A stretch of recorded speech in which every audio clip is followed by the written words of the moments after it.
السلام عليكم. بناء على طلبات المتابعين ان شاء الله راح نراجع جاكي شان. طبعا ما راح نراجع لعبة واحدة وانما بضعة العاب ان شاء الله، وراح نبدأ على بركة الله.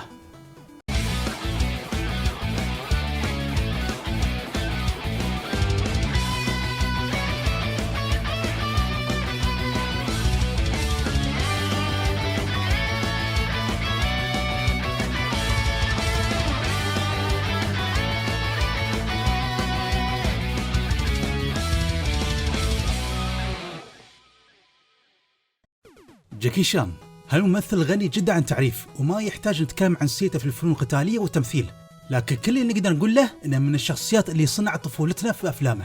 رغم شعبيته الكبيرة هو ما حصل على عدد كبير من الالعاب، لكن في العاب بعدد معقول، وراح نغطي بعض هالالعاب قدر المستطاع. اللعبة الاولى اللي راح نبدأ فيها هي نسخة الانيس. انا عندي البعض يمكن ما سمع النسخة، احنا بديكم سالفتها. جاكي شان اكشن كونغ فو. نزلت هاللعبة على جهاز النيس في سنة 1990، وهي من تطوير هادسون سوفت. وتبون الصراحة أنا ما كنت أعرف أن هذا جاكي شان، على بالي مقاتل كونغ فو، كنا نسميها لعبة الكونغ فو. السبب الرئيسي هو لأننا لعبنا النسخة اليابانية من اللعبة اللي العنوان مالها باللغة اليابانية، وبالتالي كنا نحب اللعبة بدون ما نعرف اسمها. أنا ما اكتشفت أن اسمها جاكي شان إلا يوم بدأت تجميع ألعاب النيس، وكنت أدور على هاللعبة وما كنت أعرف اسمها ألين ما اكتشفت أن اسمها جاكي شان. عموما خلينا نتكلم عن قصة اللعبة. قصتها بسيطة وتتكلم عن مهمة إنقاذ هالمرة. جاكي يطلع مع أخته النزهة، وبعدين هي تتعرض للاختطاف من قبل شرير ولازم إنه ينقذها وينقذ الصين. شيء حلو إنه ما كرروا نفس قصص الإنقاذ اللي نشوفها في وايد ألعاب، وصارت مهمة إنقاذ أحد أفراد العائلة. عموما اللي ما شاف اللعبة قبل، الواحد يتوقع أن اللعبة بتكون قتال الصفة ضد الأشخاص السيئين مثل ما نشوف بالأفلام، صح؟ لا طبعا، اللعبة مختلفة مثل ما تشوفون، وصار لعبة منصات بحتة. جاكي يستخدم الفنون القتالية طبعا، لكن بأسلوب مختلف. انت تقدر تسدد لكمات وركلات، زر بي للكم وزر ال للقفز.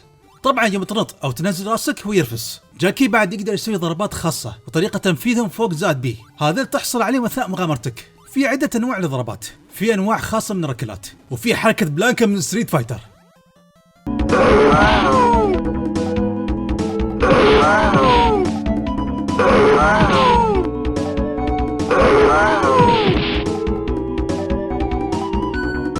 بس العلم هذا تستخدمهم لمرات محدودة، وفي بار تحت يقول لك كم مرة تقدر تستخدمهم.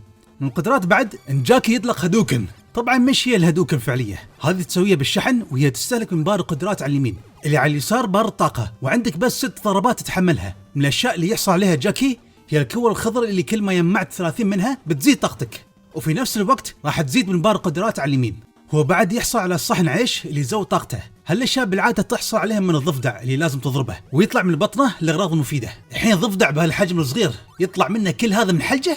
المهم بالنسبه للاعداء، انت ما بتواجه في معظم الاوقات بشر، بتواجه حيوانات بمختلف الانواع، وهذا شيء غريب للامانه. جاكي عمره ما كان يقاتل حيوانات، صح ان في بشر لكن مو بنفس كميه الحيوانات. على كل حال خلينا نتكلم عن المراحل. المراحل بشكل عام منوعه، في مراحل تكون في العراء، وفي المعابد، وفي البراكين، وفي ثلوج، وفي أنهار، وفي حتى السحب. وكل عادة كل هالبيئات ما لها علاقة بالجاكي شان. المهم في بعد مراحل بون ستيج، وفي 3 أنواع منهم.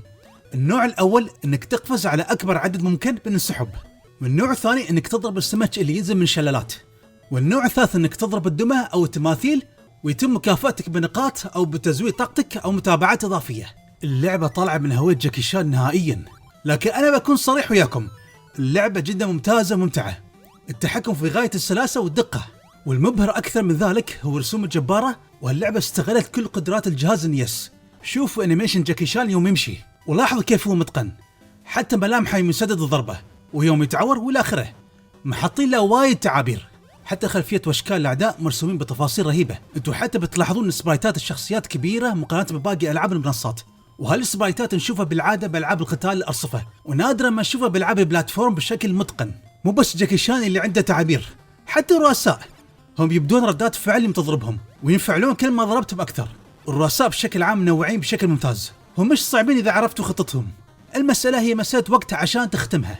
لو تكلمنا عن عيوبها ما شفت إلا عيب واحد، أنت ما تلعب إلا بحياة واحدة فقط، وإذا مت بتدش لشاشة متابعات مباشرة. لكن للأمانة هي مش تعجيزية، في أشياء بتساعدك في مغامرتك، مثل الأغراض اللي تاخذها من الضفادع، وحتى البون ستيج اللي تقدر تزود فيه طاقتك، وحتى عدد متابعاتك. إذا أنت للحين تشوف اللعبة صعبة، في كود يعطيك 99 متابعة، والساعات تتوكل على الله وبتقدر تخلصها.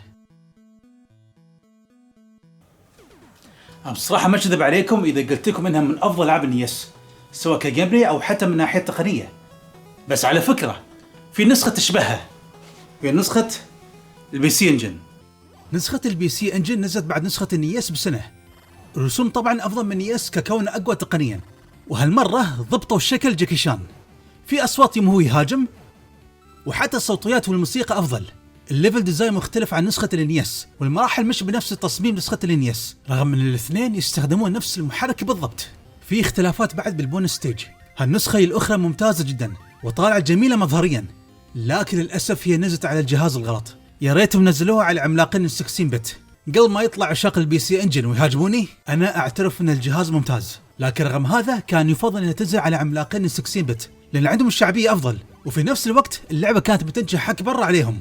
عموما لو قارن بين نسختين بنقول نسخة البي سي انجن بدون شك، لكن تظل نسخة النيس ممتازة وتستحق الاقتناء، او بمعنى صح الاثنين يستحقون الاقتناء. الحين اللحظة اللي ينتظرها متابعين وهي مراجعة للعبة. الكل يتفق انها احلى لعبة مبنية على ممثل جاكي شان. انتوا تعرفون شو الغريب؟ انا شفت الفيديو من قناة الاخ سلفستر وتكلم عن هاللعبة. شو قال؟ قال ان في مواقع عطتها تقييم تعبان، ولما أنا استغربت. عموما أنا بحط لكم رابط الفيديو تحت، وراح نراجع اللعبة ونشوف إذا كلام واقع صدق ولا كذب. جاكي شان ستان ماستر. صدرت هاللعبة على جهاز بلاي ستيشن في سنة 2000. قبل صدور اللعبة كنت أتساءل ليش ما في لعبة حق جاكي شان رغم شعبيته؟ يعني نحن شفنا ألعاب لممثلين ثانيين بس ما شفنا لعبة للجاكي شان. طبعا بذاك الوقت ما كنت أعرف نسخة النيس هي لعبة للجاكي شان، ألين ما نزلت اللعبة على البلاي ستيشن وقلت أخيرا ما بغينا نحصل على اللعبة، لاني من عشاق هالممثل وحتى أعشق أفلامه. عموما هاللعبة من تطوير ديكال انترتينمنت ومن نشر ميدواي. هالمطور اشتغل على ألعاب نفس السيت بروتوتايب، وكان من المساهمين بتطوير لعبة ديستني. هم ما زالوا موجودين إلى يومنا هذا، لكنهم مملوكين للأسف من قبل شركة أكتيفيجن. طبعا اللي يتابع الأخبار بيعرف ليش أنا مو بتفائل خير بهالشركة. عموما نرجع للعبة. بالنسبة للقصة، جاكي شان هالمرة في مهمة لإنقاذ جده من قبل جماعة البلطجية. ما أدري ليش العالم يبون يخطفون عائلته. في البداية حاولوا يخته، وهالمرة جده. عموما اللعبة مش نفس نسخة النيس بأي شكل من الأشكال، بالعكس هي طلعت بالشكل اللي كنا نبيه. في البداية أنت بتكون في مرحلة الهب، هي عبارة عن منطقة مصغرة تتصفح فيها المراحل، هي تشبه مراحل الهب اللي شفناه بكراش بانديكوت 3. ومن هني أنت تدش المراحل. عالم اللعبة وبيئتها المرة داخل مدن فقط، مو بيئات منوعة نفس الغابات والبراكين والبحيرات. اللعبة هي قتال أرصفة مع القفز على المنصات. الحين بنشرح نظام التحكم: إكس القفز والتعلق على الحواف، مربع للكمات، ومثلث للركلات، أما الدائرة للإمساك بالخصم ورميه، وتقدر تستخدم دائرة بعد عشان تتعلق على السلالم. R1 للدحرجة، L1 للمراوغة، R2 عشان تلتفت للخصم بشكل دائم عشان تركز عليه بالهجوم. الحين البعض يبغى يعرف رأيي بخصوص نظام القتال، هل هو أسطوري مثل ما بعض يدعي؟ بنشوف. اعطوني دقيقة عشان أتقن نظام القتال واحترفه.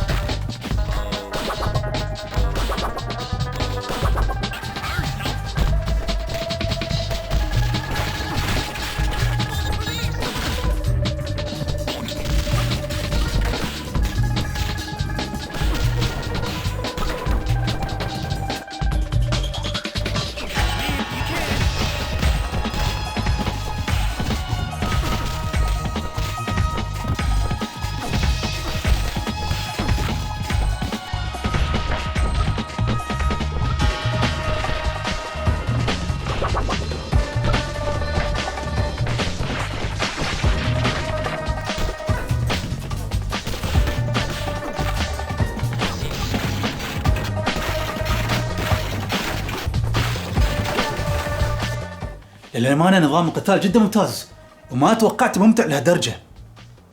نظام القتال بشكل عام يركز على الكامبوات وكيف انت تخلطها مع بعضها. تقدر انت تسدد اللكمات وتكملها برفسات بالشرط انك تضبط التوقيت. وفوق هذا في نظام اسمه جاجل كامبو، بمعنى انك تسوي كامبوات طويله بحيث انك تعلق خصمك بالهواء وتنهال عليه بالضرب قبل ما يوصل الارض. اللي لعب سلسله تكن بيفهم قصدي. بس قبل ما ندش في هالنوع من الكامبوات خل اشرح بعض الضربات والكامبوات البسيطه. انت تقدر تسوي كامبو لكمات بحته وحده بس 5 ضربات، اما رفسات 3 ضربات. لكن ميزه كامبو رفسات انها مفيده في تطهير الخصوم خارج الحدود والتقضي عليهم. فكروا فيها، جاكي شان بالعاده ما يشتري الخصوم بهالطريقه.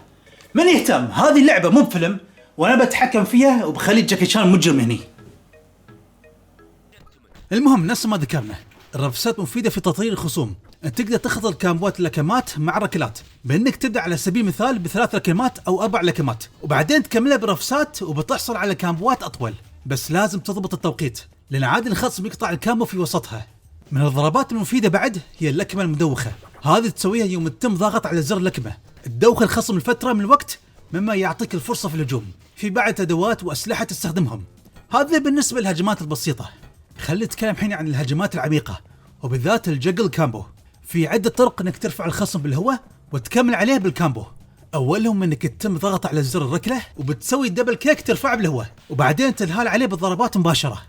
الطريقه الثانيه انك تعطي ظهرك للخصم وبعدين تلف بالديباد للجهه المعاكسه وتضغط في نفس الوقت على زر اللكمه بشكل متكرر، وبتسوي كامبو تختمها بضربه ترفع الخصم. يعني كامبو خلفيه بمعنى صح. اذا سويته بالرفسه جاكي شان بينفس تحت بس. من الطرق الاخرى في رفع الخصم هو الدحرجه على R1 وبعدين تضغط على زر اللكمه وبتسوي ضربه ابركات ترفع الخصم. بس نصيحه استخدم خاصيه الالتفات الدائم على R2 عشان تسهل عليك تنفيذه على الخصم. اذا ضغطت على زر رفسه بعد الدحرجه مباشره بتسوي ركله دائريه، لكن صعب عليك انك تكمل الكامبو بعدها نظرا انها طريق الاعداء لمسافات بعيده. لازم تكون شوي قريب من الخصم قبل ما تسويها، وما انصح بهالشيء الا اذا كان الخصم لاصق بالجدار. بس بشكل عام هالضربه جدا مفيده يوم يكون في وايد من الخصوم وانت بتوزع الضربه عليهم. هذا الشرح تفصيلي لنظام القتال وهو بصراحه عميق وفيه احترافيه. خلينا نتكلم عن الاشياء اللي يحصل عليها جاكي شان. في اطعمه ومشروبات اللي تحصلها داخل الصناديق او المراميل وما شابه، وهم متوزعين بشكل ممتاز، بس تاكد انك تكسر كل شيء قبل ما تتجدم. في بعد التنانين اللي تجمعها وهي مدسوسه بالمراحل بالاضافه للحيوات الاضافيه. التنانين الحمر تحصلهم متوزعين بالمراحل، اما الذهبيه فالحصول عليها يعتمد على ادائك الخاص بالمراحل وعلى كميه التنانين اللي تحصل عليها. خلينا نتكلم عن البلاتفورمينج باللعبه. انت بتقفز وايد على السطوح والشرفات، وكذلك المنصات. اللعبه فيها العديد من المنصات والالات اللي لازم تصعدها عشان تكمل مغامرتك، وهالجزء للامانه هو الاصعب باللعبه. على كل حال خلينا نتكلم عن بيئه اللعبه. بيئتها بشكل عام واقعيه وفي المدن، واجواء بشكل عام سوداويه، واحداث اللعبه دائما ما يكون في وقت المساء وما في نهار نهائيا. هالشيء مو بالضروره يكون سيء عموما. خلينا نتكلم عن المراحل. اللعبه فيها 5 مراحل فقط، وكل مرحله في لها 3 مناطق وبعدين رئيس. المرحله الاولى في وسط المدينه وهي مرحله بسيطه وفرصه انك تتعلم فيها اغلب الاساسيات. المرحله الثانيه في الميناء، هني تزداد الصعوبه بشكل بسيط، لكن الصعوبه هني مقدور عليها. حاول قد ما تقدر انك ما تطيح في الماء. المثير للضحك ان جاكي شان ما يقدر يسرح بهاللعبه، وهالشيء عجيب. حتى اذا طاح بالماء هو يسال وين بدله الانقاذ.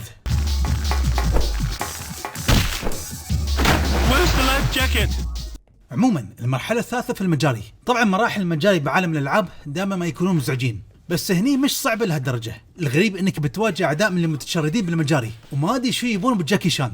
اكثر منطقه مزعجه بالمرحله هي الجزئيه الاخيره اللي تكون فيها على القطار. المكان هني صعب وراح تحتاج انك تتعود عليه. بالنسبه للمرحله الرابعه فهي على اسطح البنايات. جزئيه البلاتفورمينج بهالمرحله مزعجه بشكل كبير، خاصه المراوح اللي تكون مزعجه في معظم الاوقات، وحتى فتحات التهويه. بالنسبه للاعداء في اعداء خاص لهالمرحله واللي كانهم نينجا يسوون الركله الدائريه، لكن هزيمتهم بشكل عام مش صعبه او حتى تعجيزيه، بس يظلون اقوى من الباقيين. المرحله الاخيره في مصنع، وبصراحه هالمرحله مزعجه بشكل كبير. فيها الكثير جدا من المنصات اللي تنط عليها وتموت بكثره بسبب بس جزئيه المنصات. يبالك وقت عشان تتعود على المرحله وتحفظ الليفل ديزاين مالها.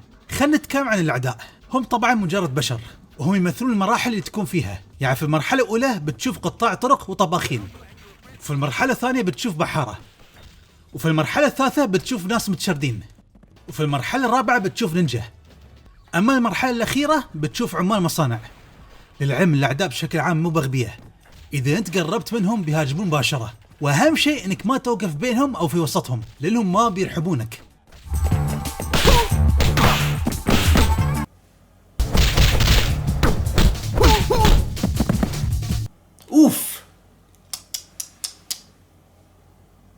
خل الحين نتكلم عن الرؤساء. والرؤساء بشكل عام غريبين. الرئيس الأول هو الطباخ.